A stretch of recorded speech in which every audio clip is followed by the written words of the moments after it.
Se i satelliti sono veri, perché continuano a costruire i ripetitori telefonici? Se i satelliti orbitano già a migliaia di chilometri sopra ogni città, ogni oceano e ogni tetto del pianeta, perché nel 2026 le squadre di operai continuano a scavare nel terreno per costruire nuovi ripetitori telefonici? Perché non ne parla nessuno? Perché le chiamate cadono all'interno di un tunnel a soli 15 metri di profondità, mentre la NASA afferma che un segnale può percorrere 480.000 km nello spazio senza problemi? Un momento, se il segnale di un satellite può attraversare l'intera atmosfera e raggiungere perfettamente un minuscolo telefonino nella tua tasca, perché non riesci ad attraversare un muro di cemento di casa tua? Ascoltate cosa dicono. I satelliti orbitano molto al di sopra di noi, trasmettono segnali verso il basso. Il tuo telefono riceve quei segnali, semplice, no? Ah sì? Allora chiedi al tuo operatore telefonico perché il GPS si blocca quando entri in un parcheggio coperto, o chiedete perché i paesi rurali sono ancora chiamati zone morte, nonostante i satelliti dovrebbero coprire l'intero pianeta, e chiedete perché si continuano a spendere miliardi fra dollari ed euro per costruire nuovi ripetitori telefonici sulla terraferma. Gli ingegneri vi diranno che tutto si riduce ad una questione di potenza e frequenza del segnale.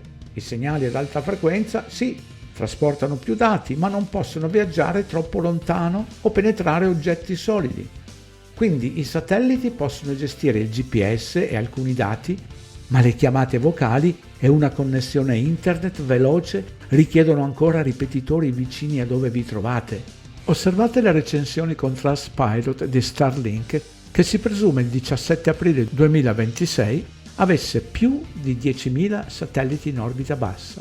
Oggi, 19 aprile 2026, punteggio 2, scarso.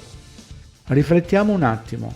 Stiamo parlando di una tecnologia che, a quanto pare, è riuscita a far rimbalzare un segnale televisivo in diretta sulla Luna nel 1969. Stiamo parlando di sonde spaziali che inviano foto da miliardi di chilometri di distanza. Eppure un segnale 4G non riesce ad arrivare da un ripetitore a soli 3 km di distanza fino alla vostra cucina. Gli operai sono là fuori a spaccare continuamente strade per posare cavi in fibra ottica.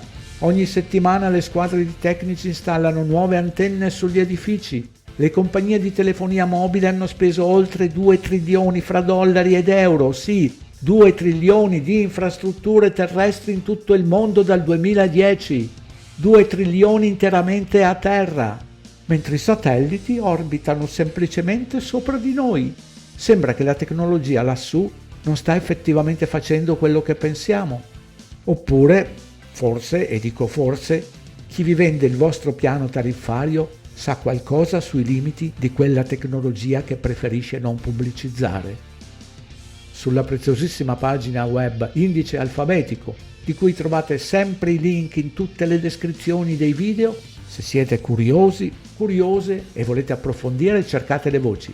GPS e satelliti dal minuto 12:32. Himawari, il satellite è una beffa. Ionosfera al posto dei satelliti? Perché no? Troposfera al posto dei satelliti? Perché no? Satellite caduto nel cortile di una coppia nel Michigan. Satellite fake. Satelliti che cadono dentro le nuvole. Razzi che atterrano col di dietro. Satelliti e GPS. Satelliti GPS smascherati dalla BBC News. Satelliti mai vista una vera fotografia. Satelliti meteo e palloni. Satelliti nello spazio non esistono, sistema Loran. Satelliti nello spazio non esistono, sistema Loran Reloaded.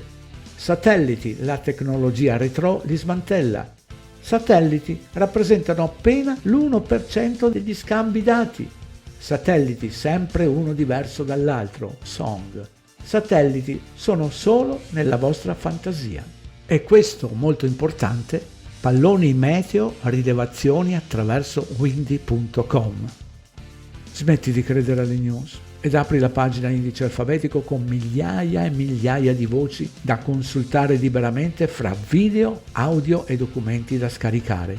All'inizio della pagina, dal 2026, ogni giorno ci sono compleanni di alcuni video. Se ancora non lo hai fatto, regalati o regala il risveglio. e o il secolare nuovo ordine del male. Canal 104 Plus non è monetizzato non per mia scelta ma per decisione di YouTube. Ecco che anche il modesto valore di una buona tazzina di caffè attraverso PayPal è più che gradito.